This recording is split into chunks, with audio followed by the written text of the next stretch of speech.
Hello and welcome to another video from CAPTgwk24. Today I'm joined by Neil to look at the best captaincy options for game week 24. Neil, welcome. How are you?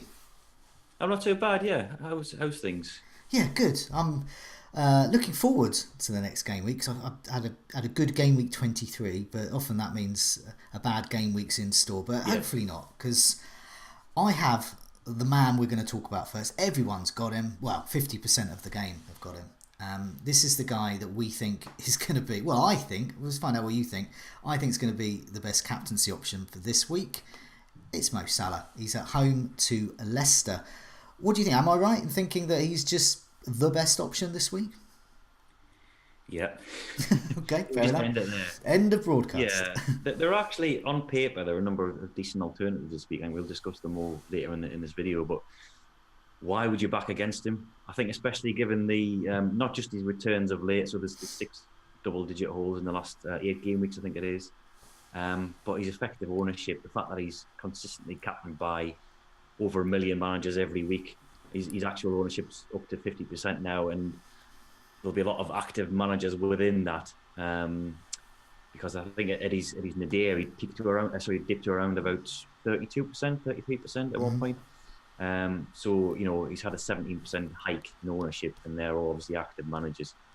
So yeah, I swallowed my pride last week and got him back in after the disaster that was the Sal exit of game week 16, and I feel a lot better for it. I mean, I saw a tweet on, I think after he scored 2 at the weekend, saying having Salah in your team is just like having a big warm blanket on a fantasy weekend. It's just the comfort and knowledge that you're going to get points.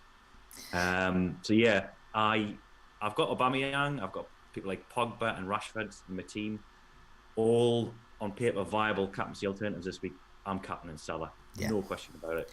I mean, I can justify that with stats. I've got a whole list of stuff here. We might as well get them out in the open. We've got last 6 game weeks, joint highest for penalty box touches, which is always a good sign. That's probably a result of him playing as the sort of the central striker now rather than out wide. Since Klopp's adopted this 4-2-3-1. His XGI, which for the uninitiated is expected goal involvement. So this is when Opta calculate the quality of your shots with your key passes and base your predicted output on that. So he's top of XGI no matter where you set the parameters. I've done the last 4 weeks, last 6 game weeks, last 8 game weeks, the start of December. He's top of every column.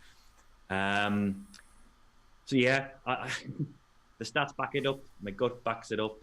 His FPL form backs it up. Actually, he's not sort of head and shoulders above everybody else in terms of number of shots, for example. So we'll discuss the 2 front runners in that regard later in the program. It's 2 Man United players, but it's the quality of his chances. The fact that he's getting into those danger zones. I think the last 6 games he's had 4 shots from inside the 6-yard box, which is, I think, joint highest. Now that's a new sort of string to his bow as well, because last season when he was playing out on the right, we saw him score a lot of spectacular goals, cutting in, off the flank, curling shots in from outside the box. He's now more of a predatory striker, but he's still getting the returns. He's still showing he's got a knack for that. So yeah, I will unquestionably, and this is events over the weekend. I mean, Liverpool haven't got a game; they're out of the FA Cup. That's another big plus, isn't it? Because we know we won't be rotated. I've got a couple of other things to add in. Not that we need them.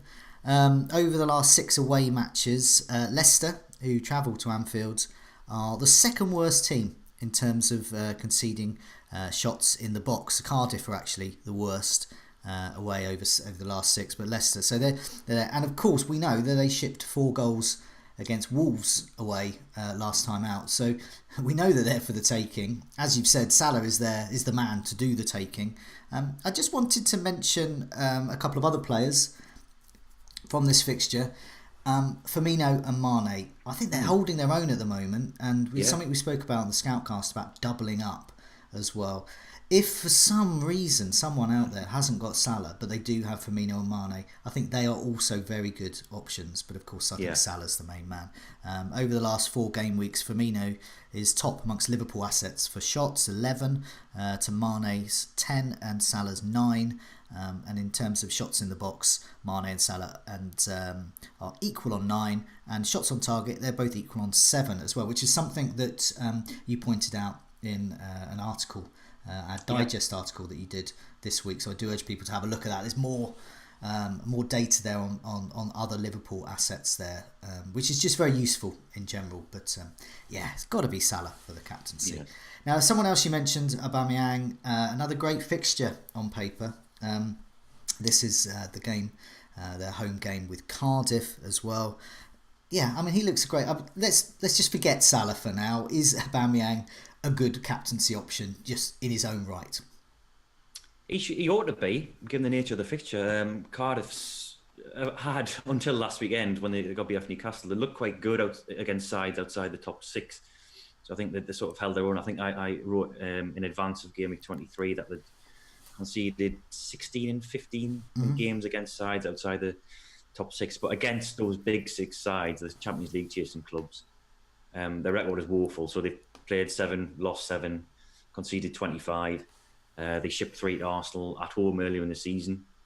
Now, we should just say, because of the very sort of sad events over the past couple of days, I mean, I would expect the game to go ahead, given what happened earlier in the season with the Leicester helicopter crash. Now, we're recording this on Thursday, so we don't know any more about the latest developments. But yeah, it's still 5 days before the game. There's nothing to suggest it would be rearranged, but it's something just to keep an eye on anyway over the next couple of days. Back to more trivial matters. Aubameyang.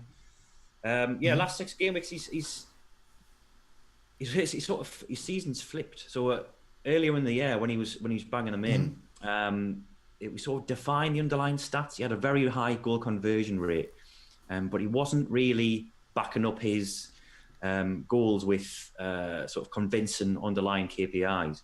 So that has sort of turned on its head the past couple. So he's blanked in 3 of the last 4. Over the last 6 game weeks, now there's something we've got on the Fantasy Football Scout members area called XG non-penalty. Okay, what's that all about? Yeah, it's so we know what expected goals are. It's we discussed it earlier about where to calculate what you should be scoring based on the quality of your chances. Now, XG non-penalty strips away spot kicks. So the penalty kicks are, generally speaking, a great chance to score. You'll be sort of like Salah's, for example. He scored 3 penalties in the last 6 weeks or so. And if you take that into consideration, that seriously affects his XG. When he's still got a good rating, but it does, put a significant dent in it. So yeah, Aubameyang, his expected goals without penalties over the last 6 game weeks is better than any other player. So 4.25. He's spurned a lot of decent chances of late, which I think will probably put a lot of people off. And there is always the risk that he will either get dropped or moved to a reverse out of position. So on Saturday when Arsenal played Chelsea, they played a 4-3-1-2 or a 4-4-2 diamond.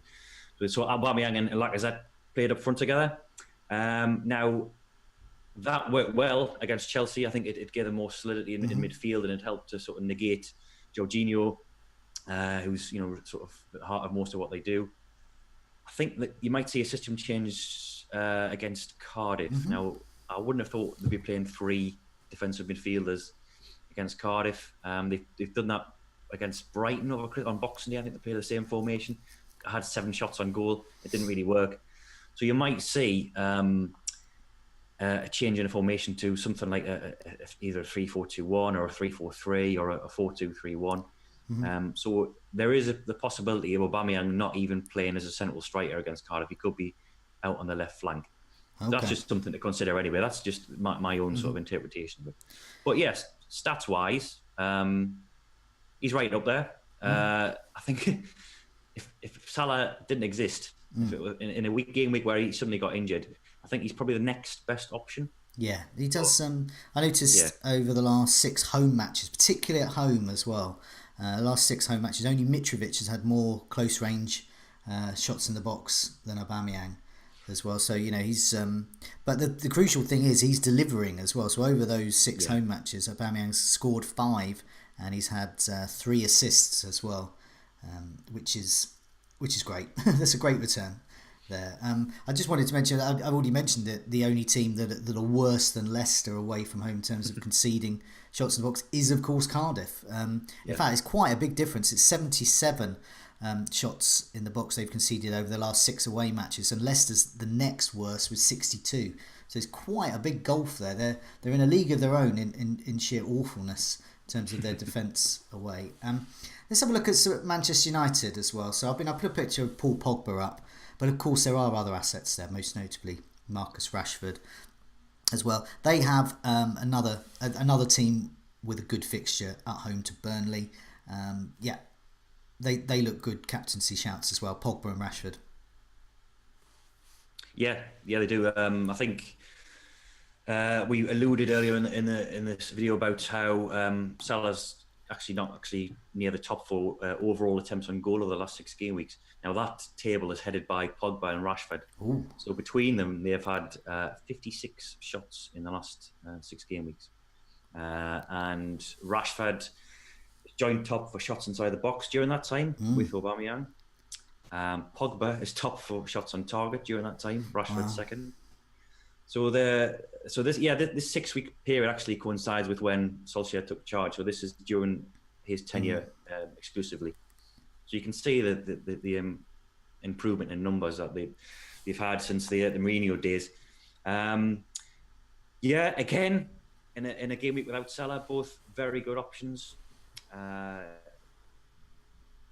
Is it too early to be playing catch up and chasing differential captains? I think so. This was something we discussed on the Scoutcast. It was something that Az had tried to do and without much success. It's something I'm not keen on, and it was something that David was mentioning that in an interview with Simon March in the Big Questions feature, in which Simon March was not keen on it. Now, Simon March, for those who don't know, has won it in 2014-15, so he knows exactly what it takes to win FPL. And he says, no, don't go down that route. Just go for the sensible options. But some people don't listen, and some people want to do their own thing, which is fair enough. And if they did, then you're right. Paul Pogba, Marcus Rashford, Aubameyang, they're all great options. And if you own all of them as well, it's absolutely great news because you've got the top options there. I just want to just finally mention about Burnley as well. Just to recap, they're no longer whipping boys. So we can put that to bed now. They're kind of mid-table for conceding big chances and shots in the box away from home recently. Prior to Joe Hart being dropped, they were the worst for everything. Whatever metric you could look at in terms of defence, they were the worst. Apart from saves, obviously. Joe Hart was very good at getting them, and some of them, but some of them he didn't save. But that's Bournemouth for an away team are currently the whipping boys for away teams as well, so alongside the likes of Cardiff that we've mentioned. Let's have a look at Man City as well, because once again, a bit like Manchester United, they've got a variety of options there, and I think another team with a great fixture away to Newcastle. There's potential there for scoring. If someone was minded to captain a Man City asset, which would be the best one? It's difficult to say at this point. I think because we are recording this earlier than usual, because of the unusual build-up to game week 24. The deadline's on Tuesday. Yeah. So we'll have a very busy Monday with team news and stuff like that. We're yet to see Man City play in the FA Cup this weekend, so we don't know what the lineup's going to be. That might tell us or give us a clue whether, for example, Aguero or Jesus would start. We had Aguero play 60-odd minutes last night in the Carabao Cup. Mm-hmm. If rotation continues, maybe Jesus will come in this weekend. I would expect Mahrez to get another game again in the FA Cup, and then probably Sterling and Sane come back in. Now, I've just written up the scouting notes for the dead rubber of last night's second leg tie, and Mendy came back. Yes. He made a half-hour substitute appearance. I think he's probably still some way off match fitness. The fact that he only got half an hour, he's been out since game week 12, I think. So he might see more minutes in the FA Cup. I'll be surprised if he started in game week 24.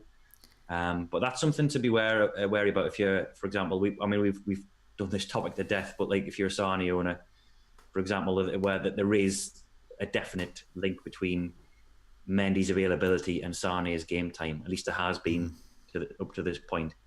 I was looking at sort of Sterling, who's sort of going under the radar a little bit. He's not even the most popular Man City midfield asset. That is Sane, and I think probably not in many people's shake-up for captaincy this week. Now he's joined top with Salah for penalty box touches over the last 6 game weeks, so he's getting in the danger areas. He's still, in and around the box, and when you watch him, when you sort of the eye test, he does look threatening every time he gets the ball. Sometimes he runs up blind alleys and is crowded out. But I had to look at his shot count over that same period. So yes, I think it's joint top for penalty box touches. Now for actual shots on goal, 54 players have had more shots than Raheem Sterling over the last 6 game weeks. So he's not really converting those touches into efforts on goal. Now, playing in that team, he still has the chance of getting one chance and scoring, because the quality of the chances are generally quite good. We saw the goal against Huddersfield where he was effectively on the goal, like empty net. Sane whipped the ball across. We've seen that combination so many times. But he's not really firing on the underlying stats front. I think this was his first double-digit haul in a couple of months. So yeah, I think I'd leave alone that, and I wouldn't urge people away from Man City assets, because that's a foolish thing to do. They've scored 3 in the last 2 games without breaking sweat. But after this week, they've got 2 games against fellow Big Six clubs, and then they've got a blank in game week 27. So I personally am probably going to shirk them. For people who do have Sterling and Sane this week, I think still there are better captaincy options. They're the two. They're the 2 you picked out rather than Aguero. Yeah. Jesus. I wouldn't be selling them by any stretch of the imagination. I just want to add in. So I just looked at the last 3. Just a real basic thing. How many points have they got the last 3? And Sane has got 30 points, so he's averaging 10 points the last 3 starts, and Sterling with 21. So considering he's not as, the underlying stats are saying he's not shooting as much as perhaps he used to, or other players, he's still averaging 7 points a game. So both of them, I think, are captaincy candidates. But yeah, it's hard to bet against Salah this week. Yeah, and I think Newcastle away, yes, City have got the potential to go and put 3 or 4 goals past anybody, but Newcastle's this season have proved time and time again that if they're not going to get a point from the match, they'll make life hellishly difficult for a Big Six team. I think they've been beaten 2-1, I think 5 times by one of the top 6. So they're always in the game. With Man City was one of those games at the Etihad. And they tend to play with a back 5. There'll be a lot of a lack of attacking ambition. And I think it'll be a training ground exercise and an attack v defence. So yeah, I don't think it'll be an open game by any stretch. Just looking at the rest of the fixtures as well. Any other names spring out? I mean, once again, hard to look past Salah, but if someone is feeling particularly maverick and wanting to go for more unusual captaincy, any names spring out? Yeah, you'd have to be maverick, wouldn't you, to overlook Salah? I think this week. I think, well, Spurs v Watford on paper a couple of weeks ago would have been a decent fixture, because if you'd had Kane for this game, Watford's defence, you've highlighted this a couple of weeks ago. Last 6 game weeks, most big chances conceded, most shots on target conceded. Yeah, that's Watford. The problem is who's going to line up for Spurs. Yeah, we don't know. They could potentially have Son back. Now South Korea's in Asian Cup action tomorrow, I think it is, against Qatar. Now if they get eliminated, there's a chance Son could be back for game week 24. But that's a big if. I mean, my rudimentary knowledge of Asian football tells me South Korea should walk that on paper. They should do. Look, I think from what I've seen, they've had quite a decent tournament so far. But yeah, I think you'd fully expect them to progress. So which leaves, very slim pickings for Spurs. Ali's out for 3 weeks, I think. Kane's still out. We saw Llorente against, who was it? Fulham. Yeah, not good. he's just it shouldn't be too hard on the guy because he's barely featured at all, but he's just lacking any kind of confidence. And Mora should be back, yeah. And Lamela, we don't know. Lamela could be. Lamela should be, yeah. It's just whether he can string together a series of games. I think he's yeah, because I was thinking Ericsson ordinarily would be the only one left, but who's he? You know, he's the creative force, but who's he passing to? And that's and where's he playing as well? He may be playing sort of deeper. Yeah. Where's he playing? I heard that Sissoko could be back. I mean, this is something we'll discuss a bit more next week for our team news. But Sissoko being back is good news because that means Ericsson is less likely to have to play in that kind of central or defensive midfield role.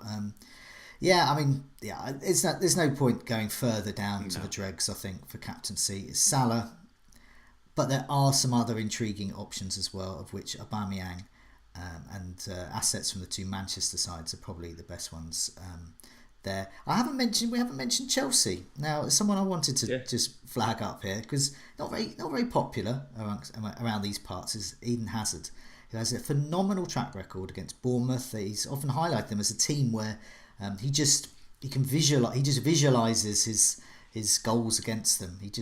I don't know. It's one of those teams that he just likes to score against. So he is an option, but I think it's going to take a brave fantasy manager to put the armband on Eden Hazard anyway.